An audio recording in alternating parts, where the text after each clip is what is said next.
Assalamualaikum warahmatullahi wabarakatuh. Kami dari kelompok 1 ingin membahas materi pada pertemuan kali ini tentang teori, sastra, dan hipotesis. Sebelumnya, saya akan menyebutkan nama-nama anggota dari kelompok 1. Yang pertama itu ada saya sendiri, Endah Esi Trilestari, dengan NPM 1910104013. Lalu ada Hanum Indrianingrum dengan NPM 1910104017. Kemudian ada Trisna Livia Uswatun Hasanah dengan NPM 1910104007. Ada Mai Hermita Wulandari dengan NPM 1910104003. Kemudian ada Kiki Rahmawati dengan NPM 1910104018. Yang pertama, kita akan membahas tentang sumber teori. Nah, pengertian dari teori itu sendiri adalah serangkaian bagian atau variabel, definisi, dan dalil yang saling berhubungan yang menghadirkan sebuah pandangan sistematis mengenai sebuah fenomena. Kemudian hipotesis. Pengertian dari hipotesis adalah jawaban sementara dari suatu permasalahan yang hendak diteliti. Lalu ada konstruk. Konstruk itu adalah suatu konsep yang memiliki tujuan khusus. Kemudian ada variabel. Variabel itu sebuah pengelompokan dari dua atau lebih suatu atribut dari objek yang akan kita teliti. Nah, yang terakhir itu ada validitas. Validitas yakni pengukuran sejauh mana ketepatan dan kecermatan suatu alat ukur dalam melakukan fungsi ukurannya.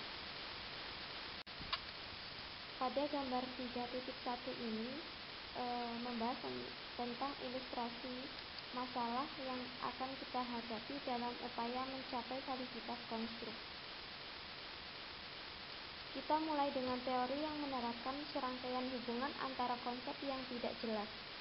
Hal ini mungkin sulit untuk dijabarkan dan tidak mungkin diukur secara langsung. Pertama-tama, kita mencari variabel yang dapat diamati untuk bertindak sebagai proksi konsep tersebut.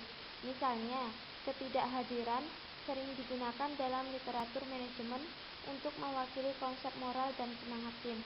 Tetapi jika kita menganggap ini sebagai proksi yang tidak memadai, maka kita perlu mencari alternatif. Mungkin dengan mengidentifikasi konstruksi yang mengukur konsep secara memuaskan. Idealnya, konstruk yang mapan sudah ada untuk mengukur dengan tepat apa yang kita inginkan. Hal ini adalah yang terbaik dari kedua dunia reliabilitas dan validitas konstruk. Lebih sering kita dihadapkan pada dilema, apakah menggunakan konstruk yang sudah mapan yang tidak cukup mencapai target atau mengancam validitas konstruk, atau mengembangkan instrumen baru atau yang diadapti dengan merancang serangkaian review. Ekonomi dan keuangan. Analisis ekonomi secara deduktif digunakan untuk mengembangkan pendekatan alternatif untuk penentuan pendapatan. Dasar-dasar dalam ekonomi memiliki efek yang sangat luas dalam penelitian.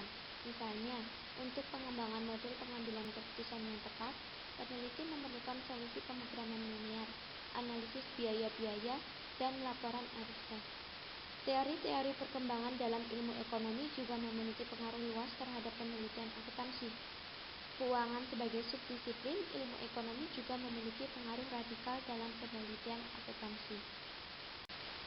Perilaku organisasi. Menurut Robbins, pada tahun 1995 telah mengamati 3 tingkat kepentingan penelitian dalam perilaku organisasi, masing-masing terkait dengan individu, kelompok, dan sistem organisasi.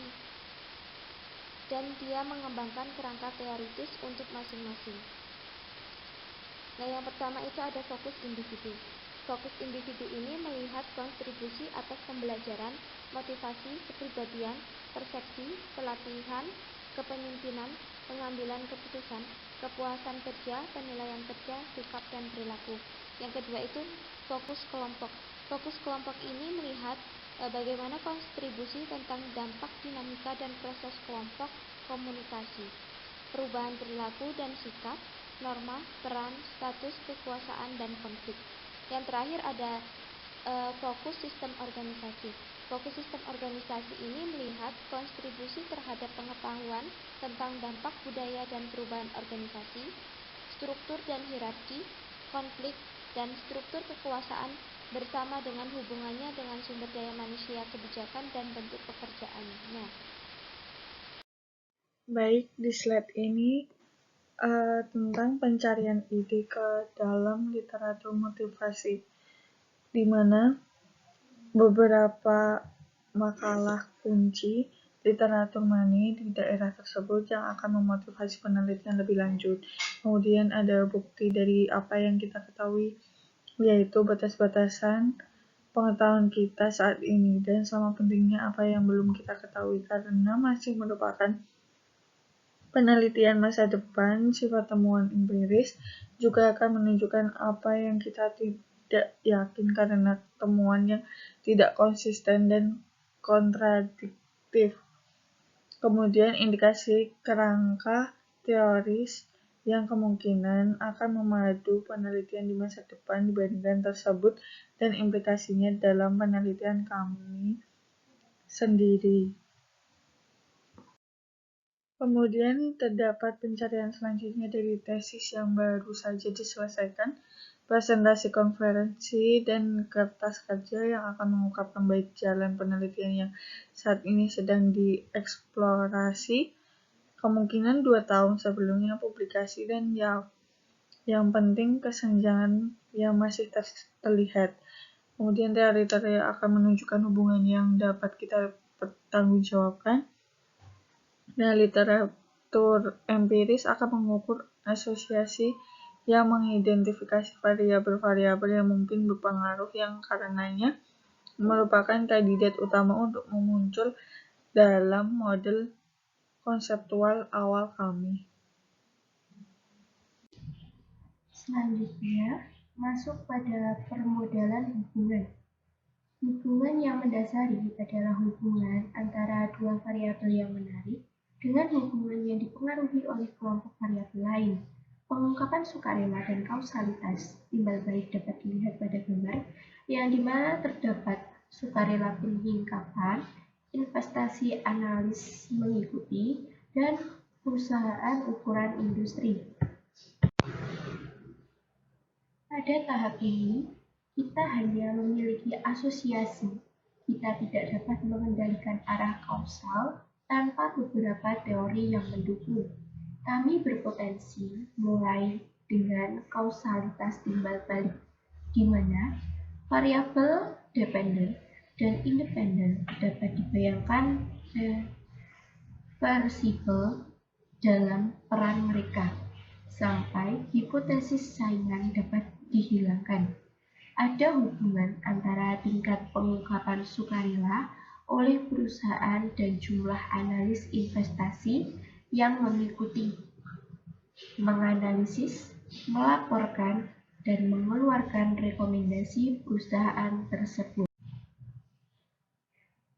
Sebuah hubungan sebab akibat di kedua arah adalah layak, dengan masing-masing didukung oleh penjelasan tandingan. Perusahaan menandakan praktik inovasi dan adopsi awal mereka dengan memilih untuk mengungkapkan informasi tambahan secara sukarela.